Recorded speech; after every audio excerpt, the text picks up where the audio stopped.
திருக்குறள் சிந்தனை. பிறர் கொடுப்பதை தடுப்பவனது சொந்த பந்தமெல்லாம் உண்ண உணவும் உடுக்க உடையும் இல்லாமல் இழிந்து அழிந்து போவார்கள். உண்ணாமல் ஒரு நாள் முழுவதும் வெளியில் உலாவலாம், ஆனால் உடையின்றி ஒரு நிமிடம் கூட இருக்க முடியாது. உடம்பை பாதுகாத்து உடை அழகு தருகின்றது, உணவோ உயிரை காத்து உறுதி செய்கின்றது.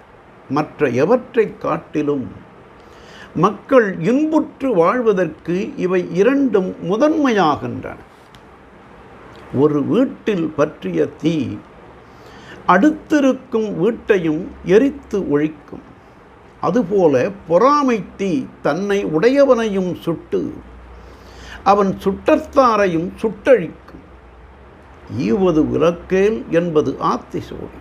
ஆகவே பொறாமை தீ உள்ளவன் தாமும் கொடுக்க மாட்டான், கொடுப்போரையும் தடுத்து நிற்பான்.